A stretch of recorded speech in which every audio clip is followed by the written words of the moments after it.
So what's it like with your walk with God? What's it like to have a companion like God in your life? And how is it that I may live by myself, I live alone, but I'm never lonely? I'm going to talk about it today on the ROG.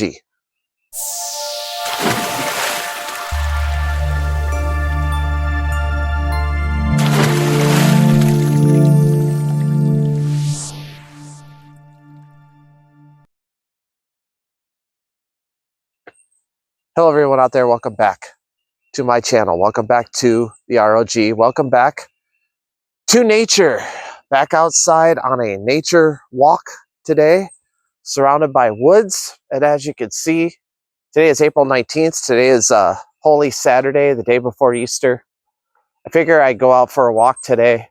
This is what, I enjoy doing. One of my favorite hobbies is just hiking trails. And I discovered this trail, I'd say a couple weeks ago, and just fell in love with it. It's very quiet, very serene. And so I thought today would be a good day to talk about my walk with Jesus and my walk with the Lord through these past 10 months that I moved to Western Michigan, and how it's impacted me so much to really truly find my inner self. I have seen the light! And why living in serenity and why living alone has really truly found my inner self. So come on with me to this journey, this walk, and just kind of discuss it, because a lot of people, are involved, married, live happy lives with family, kids, and all that. Oh boy, is this great! A lot of people are, satisfied. Nothing is ever perfect, though. Marriage, relationships, all that. There's never really a perfect relationship. I mean, I've watched my parents, who've been married for nearly 60 years. They've been through trials and tribulations, but they got through it. But there's one thing that my parents always had an agreement on: their love for the Lord, their love for Jesus. And it's funny because my whole life, I've never seen like an argument, let alone a fight, come from my parents. It was either they kept it pretty behind closed doors, or me and my brothers never really witnessed it, but it was just like we never really saw them argue. Really? That's sweet. And which is a good thing, there's nothing at all wrong with that. But it's just funny that, you know, you've heard of like children who grew up in like really hostile homes and places of like a drunk father or abusive parents, or uh, things like that. I've heard many testimonies of people who've had to come through all of that, the hardship of that sort of life, which of course to me, I've never experienced. But I mean, it wasn't perfect by any means, growing up, because it was, me and my brothers would fight and argue and all that kind of stuff. That was pretty much where the I guess the non-peace moments were in my life. But it was very peaceful house, very peaceful, serene house. And, it's funny to just experience that. So I guess you could say there wasn't a lot of drama when it came to that. Wait till I get going. Where was I? Australia. Yeah. So now, growing up, I always, for some reason, always had to have a girlfriend. Wanted a girlfriend. I chased girls like crazy. And especially I started funny thing. It started when I was like in kindergarten. And I actually experienced my first kiss when I was in kindergarten, believe it or not. I'm not a pervert. This one little girl pinned me down and she kissed me. And so I was about 5 years old. I don't know. It was one of those things. But yeah, so ever since then, I just had an enormous desire, I guess you could say, to fall in love, get married, have the kids, have the family, have all that, and Obsess much. uh, whew, sorry, I'm kind of coming out of breath. I gotta get in shape. I'm 51 years old. I gotta start, thinking about getting in shape. That's why I'm taking these walks every day so I can get a little bit more fit for me. I'm not trying to impress anybody. I'm doing this for me and trying to, stay fit with this whole thing. I'm at a crossroads here. As you can see, I have a path there or there. So I think I'm going to go that way. Okay, USA. USA. What the heck? All roads lead to the same place, right? Not necessarily. So going back to what I was saying about, needing a girlfriend. And I really got my first girlfriend in 5th grade.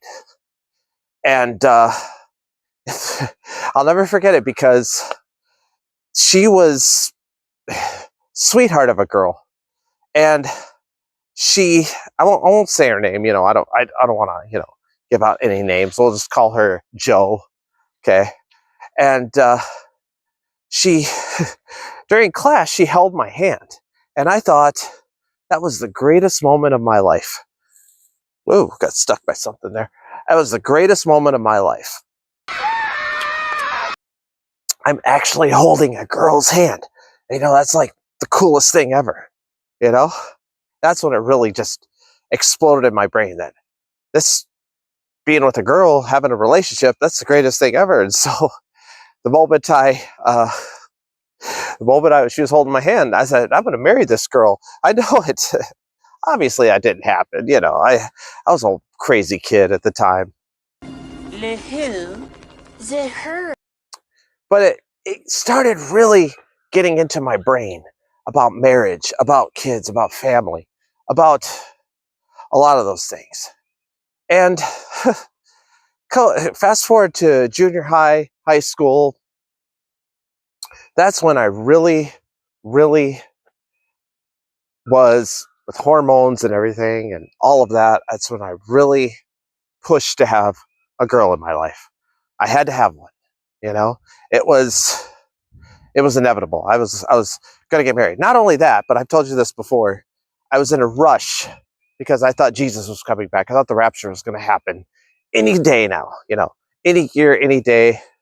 The 1988, the 88 Reasons Why, 1988, when that came out, that's what really pushed me.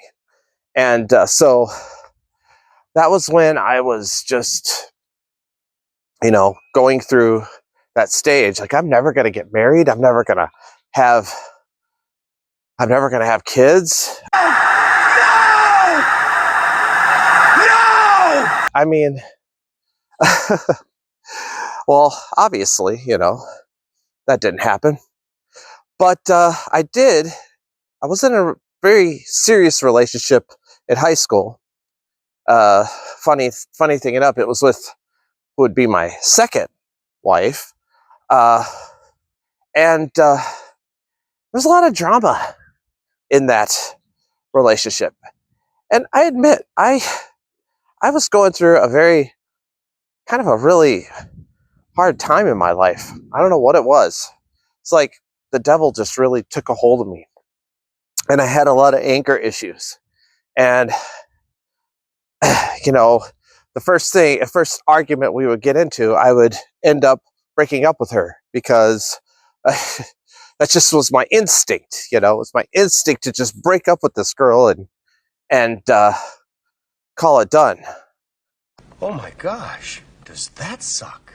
I ended up breaking up with her, I think 18 times. I don't know. I lost count. And then I would just beg her back and want her back in my life. And for some reason, she would just take me back. I don't know. She should know. She told me to, go to, where, but I don't want to, I don't want to like emphasize too much. I think a lot of that was me. A lot of that was me being insecure. I was very insecure because I never thought I would just be married to someone. My insecurity got the best of me for a long time. Fast forward, I move from Texas to Minnesota, and then I marry my first wife, and let's call her Anne because I don't want to. Again, I don't want to I don't want to ruin anybody's privacy here.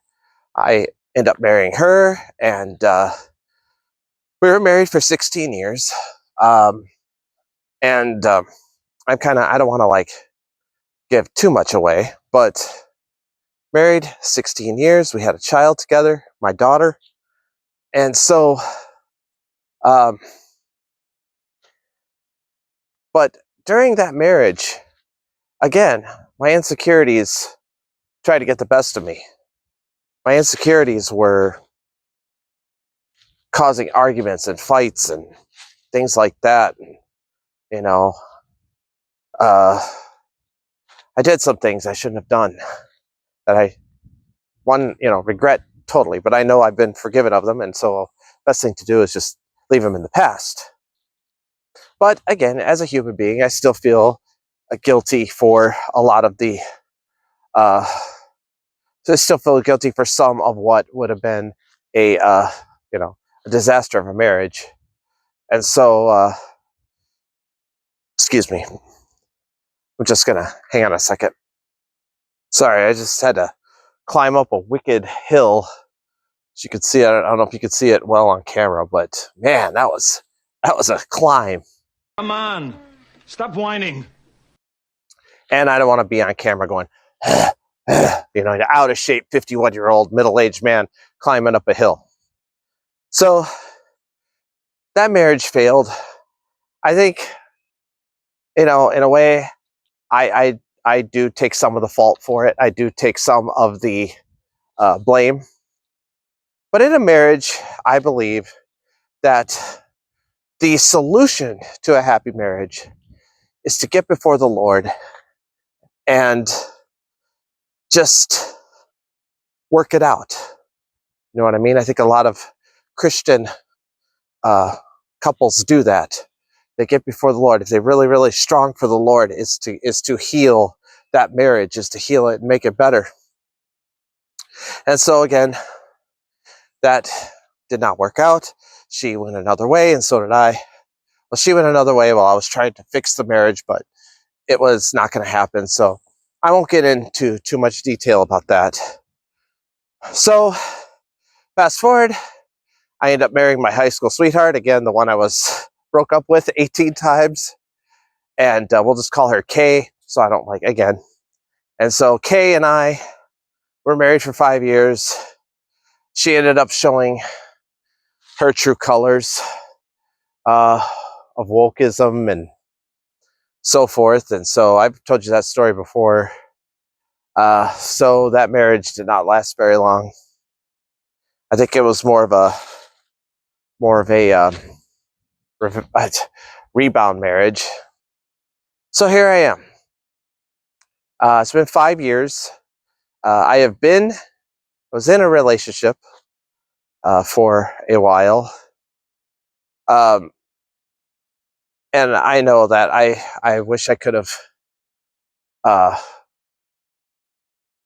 wish I could have done better in a lot of things, but again, it's me who really is just, it's hard to explain, it's hard to explain what I am going through. And I am single now. I have completely single. That's shocking. But my walk right now and my desire is God. And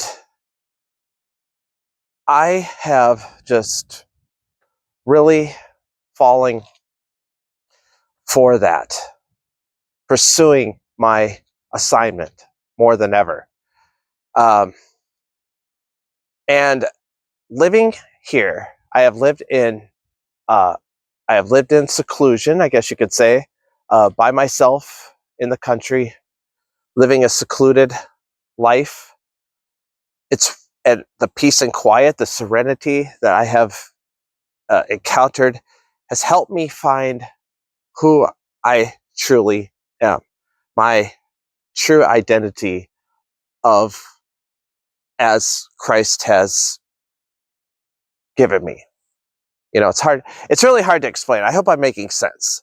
But I have found something more valuable, and that is, and I talked about this yesterday in my uh, Good Friday video, purest love that you could ever experience. That love is so pure and so real and so strong that it's wipes away any loneliness that you could ever experience. And so it's like, I could be alone here in the woods, but it's like, no matter what, God is my companion. He's he's always there. He's never away. He never goes away. You may think he goes away when you're going through horrible times, but he's always there. He's always here with me. He's with me right now. He's with you right now. This is something I want people to experience, to have that such closeness to God, that closeness, that relationship, that you can just uh, be perfectly satisfied living alone and never really, you know, having the desire to be with somebody. And don't get me wrong. I mean, it's I'm not that type of person. I don't want to. I would never want to hurt anyone. And it's amazing how what God has really shown me and what I've really desired. It's been Him all along. From all the struggles that I've been through, and the drama, and the anger issues I had, and the sexual immortality that I had, the all of that is wiped away clean, because now my walk is with Jesus. My walk is with Christ, and it's just an amazing, amazing walk that I'm having. And yeah, of course, I want to share this with someone down the road in the future. I want to share this walk, the same walk, because I want the person I'm with, I want that person to have that too. That such love for Jesus Christ, that uh, and that is the key to having a lasting marriage, a good uh, relationship, a peaceful relationship. You know, it's just that's what I've concluded here, and I'm telling you, uh, my walk with Christ is the best thing that's ever happened to me. It's the best thing. I'm cheerful. I'm happy. I'm funny. I'm anger is gone. You know, it's funny because at work, kids ask me, "Why don't you ever get mad? Why don't you ever get angry? Why don't you ever yell at the kids?" I said, "I can't. I can't do it. I don't know why. I mean, I could be stern, and but yelling and screaming and being angry, that's not my personality anymore. It's gone. The peace of Christ has come over me like never before." And as we celebrate Easter, as we go into this this weekend, I think to myself, and I just thank the Lord how so uh, amazing He is, how wonderful He is, that He loved us so much. Imagine loving someone so much that you would suffer, be humiliated on a cross, and be pierced in the wrists and then the feet. We talked about that yesterday, and a huge crown of thorns on your head, poking through your head. If you've ever been stuck by a cactus or a thorn, it is not, it is not a pleasant feel it. It really hurts like crazy. He went through that much pain. No man on earth has ever gone through pain like that. It's unthinkable what Jesus went through because he loved us that much. He loved us that much. That is the purest, most amazing love that someone could have. And God did that. God loved us so much that he took his son. God came in the flesh and he died on the cross and he suffered. He suffered because of my sins, because of your sins, because of everyone's sins. And I'm telling you, it is that love. It is that thing that I've been looking for. You guys know the song from U2, but I still haven't found what I'm looking for. I found what I'm looking for. I found that love. And yes, I definitely want to share that with a partner or and be in that eventually. But I'm waiting for God to give me that guidance. You know, he's the one that I'm letting that happen. And I look at my parents' marriage. I even look at my brother's marriage and how they've lasted for so long. And it's extremely easy to figure out. It is that walk with Christ that both my mother and father have, both my brother and my sister-in-law have. They have that walk. Without that, you could have you're going to have problems, lots of problems in your marriages and so forth. And you know, I went through that through 2 marriages, and it was like, you know, I really never really discovered and never really figured it out. It was like now, and I think for the last month or so, how I've pretty much figured it out. The secret to a long-lasting relationship is both parties walking with Christ. Because without that pure love, you could show that relationship, that love with another person in so much format. I mean, it really is. It is real. It is the most real love you'll ever feel. And I'm telling you, it is pretty amazing. All right, anyways, that's what I wanted to share with you guys today. And I really hope that it really made sense and how it makes sense to me. But I'm going to wrap this up. Anyways, I want to thank you guys for watching. And if you don't know Jesus Christ as your personal Lord and Savior, get to know him, ask him to forgive you of your sins, and your life will change forever. Anyways, that's going to be it for today. Thank you so much. Have a happy Easter. I may make another video. Who knows? I've got a lot of time on my hands. So God bless all of you. Bye for now.